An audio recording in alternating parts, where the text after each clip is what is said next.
in San Francisco's Audience Award, in Oslo, Best Film by the jury. So I don't know, I cannot share it anymore. And then not traveling with the film. How can the people watch it? Those who haven't been able to catch it yet. Well, I hope, I would really love to have a distributor here in India. Okay, what about OTT platforms like Movie or Yeah, I hope for that as well. Okay. Now it depends on my sales. Okay. How she will negotiate with someone. Yeah. But right now, films at the festival is only. So the film that we are going to discuss now, as I told you, was Beautiful Evening, Beautiful Day, and we have the director here, Ivona Yuka. She is the author of award-winning shorts Garbage in 2009 and Editing selected at top US festivals.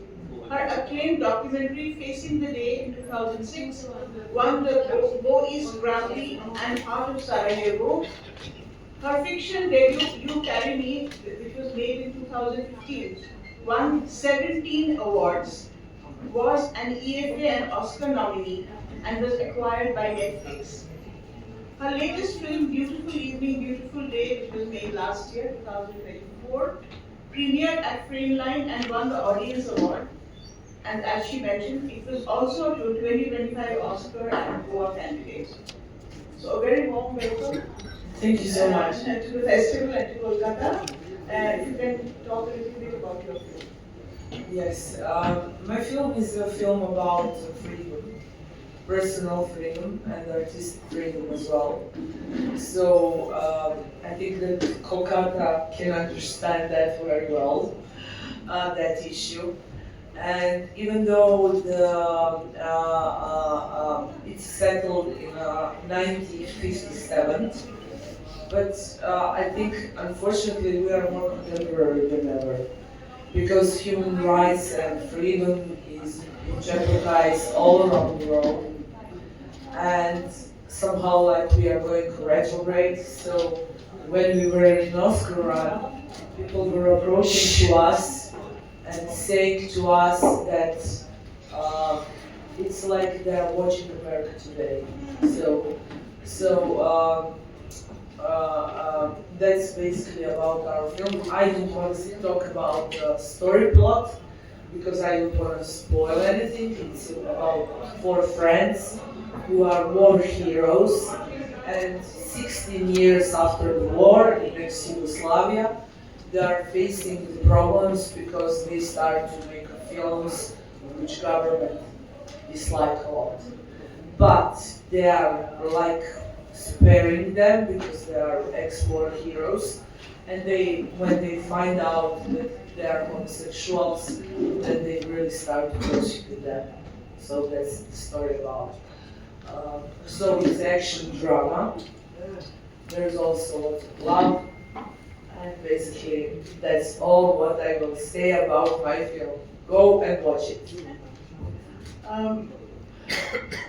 Ivana, I watched the film, and one thing is that you were critical about the establishment, especially about the communist regime at that time, which was extremely regimented.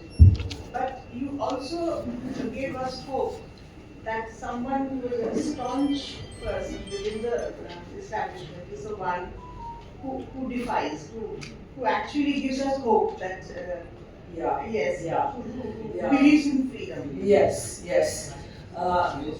I believe in a struggle. I believe in the fight. I believe in the rebellious people, and I believe that we should fight no matter what. That's why I wanted to make an ending which is happy ending somehow. I wanted for my heroes to give them light at the end of the tunnel. I also wanted to make a film about, in today's divided society, where almost, especially on the internet and the algorithms, everyone's hating everyone. And divided society is so polarized.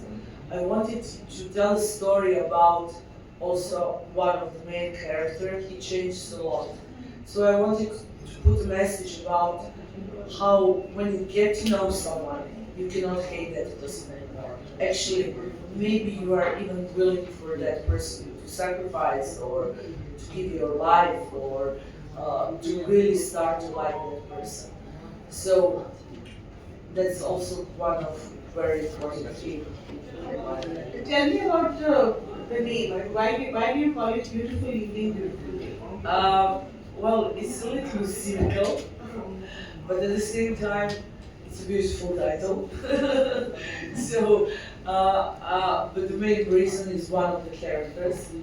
Main characters says, "Thank you for the beautiful evening and beautiful night," when he's in guests in house of his ex-enemy, let's say, and that moment is a turning moment for the Emir, the character, in his journey to change. So that scene is very special scene for all of them because the turning point when he will realize there is something more than just ideology, that human being and human life is above any religion, ideology, anything, and that's the turning point, and that's I said beautiful, really beautiful day. Also, it's a feeling, but the main reason is the turning point of the character and his journey in changing. Yeah, there was this film called A Beautiful Life. It was on the German concentration camp. Yes, where- exactly, yeah, exactly. It was opposite of what was happening there. Yes, It's what yes. was Yeah. yeah. And somehow, gives title, I wanted for a title also to give us hope that we can make it, no matter what. And exactly the same, Beautiful Life is also saying the same. So I can see that even though you show your film is very grim at many levels, it's very tense. I mean, one really has to sit on the edge of the seat at times because it's so gripping, and you never know what is going to happen next. But at the same time, the film also gives us hope. It ultimately ends with hope. Yes. That defines and hope, and that any individual is bigger than any dogma. Yes, exactly. I believe that each life of each person in this room and everywhere in the world is bigger and more important and more valuable than any dogma. So I would like to now open up for questions. Yes. Me.